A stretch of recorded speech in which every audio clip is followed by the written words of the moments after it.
Good morning from a random hotel room in Dallas, which is not where I'm supposed to be right now. I'm supposed to be in Missouri, but that's a long story. So it is really early on Friday morning and I'm in Dallas, but I'm still going to give you some information on the syllabus since you are there with Patrick today. There's a handful of things I need you to know, and I don't want to spend our rehearsal time doing it, so I'd rather go ahead and do it this way so you go ahead and get it before the weekend. If you have not yet, go on Canvas and look at the syllabus. The homepage of the course should be the syllabus, but literally go and look because there's a handful of things you need to pay attention to. Basics of being successful in this class. If you look at how your grade is determined, 90% is participation in rehearsals and attendance and participation at concerts and dress rehearsals. Just keep in mind that presence and participation are not the same thing. You can be physically present and not be participating. So just kind of keep that in mind. Participation looks like you have your music every single day. You'd be surprised how often I deal with this. You bring your music to class. We will give it to you. It is yours, but you bring it to class along with one of these gym dandies, right? You have that every day in class. As far as attendance is concerned, you get 2 absences that are excused that you can use as needed if you have to be out of town, if you get ill. Don't waste them, use them. This is choir. You can't really study your music at home and stay caught up. It doesn't work like that. I go really fast in rehearsals. We get a lot of stuff done. You need to be there. The syllabus is set up with the attendance policy the way it is because choirs can't be successful if people aren't there. So having said that, you get 2 rehearsals. Every rehearsal after that detracts from your grade by a letter. It is real easy to fail real fast with attendance issues, so don't let that be a thing. Your third absence, you go down to a B. 4th is a C. 5th, D. By your 6th absence, you've failed the course altogether, so don't miss class. If you have problems, come talk to me. I'm happy to work with you. But that's the attendance policy, and that's the fastest way to do poorly in the class, unless you miss a concert or a dress rehearsal or a retreat. There are 5 dates you need to have on your calendar so that you don't miss those things. They are on the syllabus. Put them in your calendar. Essentially, we have a retreat coming up in the next couple weeks on a Sunday night at the School of Music.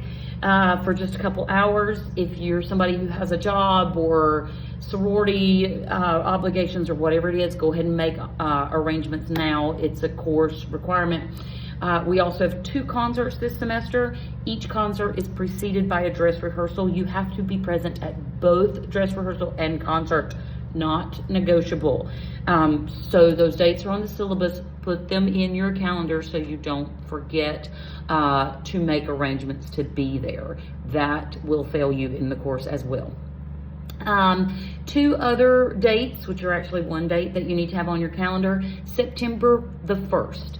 That is the date that your music fee is due. It's also the date that you need to have ordered your concert attire if you don't already have that, i.e. you aren't a returner, which most of you are new to ECU, so you're going to need to purchase performance attire. We all wear the same thing in every ensemble, so for those of you who are planning to be in multiple semesters of an ensemble and that ensemble may change, this is going to be the same across all ensembles. The attire, you need to order it by September 1st. It takes a little bit for it to ship, and then you will need to have it altered. It is built for people who are very tall, so there will need to be some kind of alteration done on the bottom. That's really easy to do. We can give you recommendations for where to get that done, but you need to order it by September 1st. The information that you need in order to order your attire is again on the syllabus. You're going to have a few options. There is a more feminine option. That's option A when you look at the syllabus.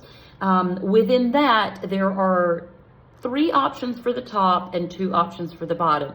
You can either have a long skirt or a pair of long palazzo pants, which is kind of like that kind of flowy skirt looking thing, except it's pants. On the bottom, you get to choose, and then on the top, it's a faux velvet top, and you get to pick which neckline you want. There's a scoop, there is something that has a little bit more angular stuff going on, and then I think maybe there's a V, no, it's a square neck. So you get to choose which one of those tops you want.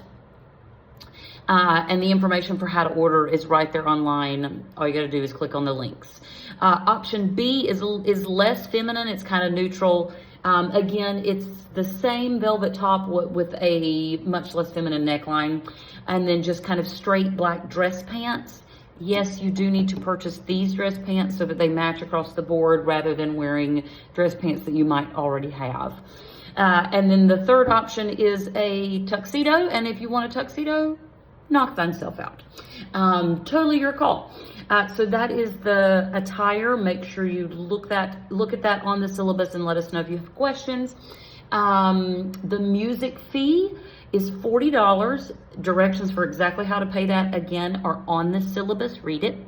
That $40 will pay for every piece of music that you use this semester, which will then become your piece of music. You won't give that back to us.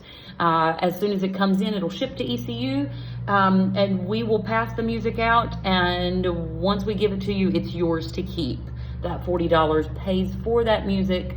That is due by September the 1st. If you don't pay this by September the 1st, we will hound the mess out of you, because the music has to be ordered and Dr. Franklin has to pay the bill.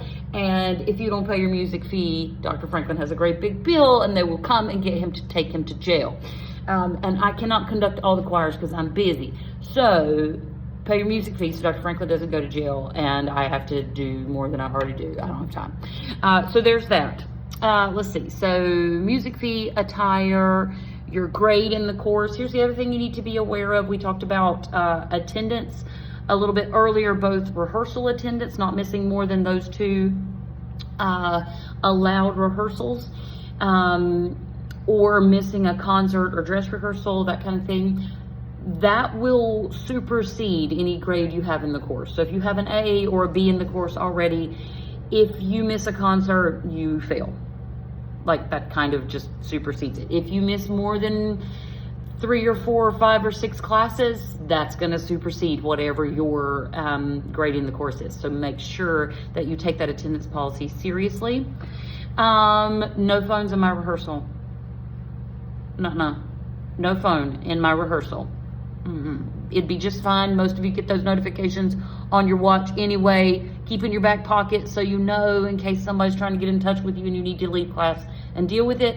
But no phones in my rehearsal. Let me see what else that you might need to know. Yeah, that's mostly it. On Canvas, you're going to find, in addition to the syllabus, there will be a folder where we upload PDFs of the music. This is the same music we're giving you hard copies of in class.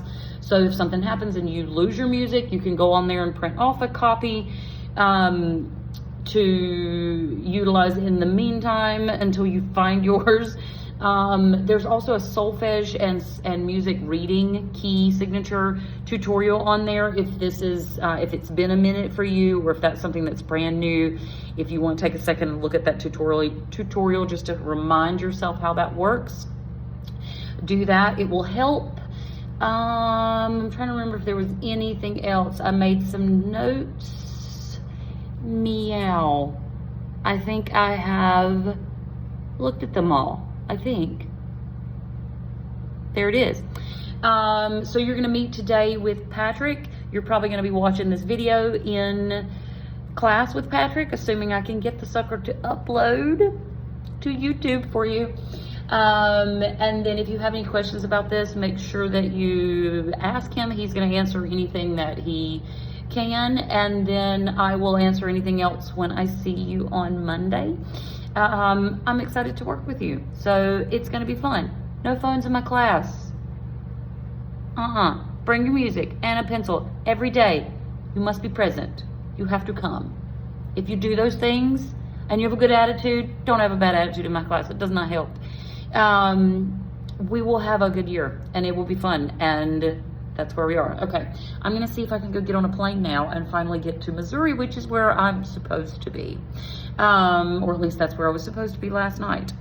Okay, have a good day. I hope your first week of classes has gone really well, and I'll see you on Monday.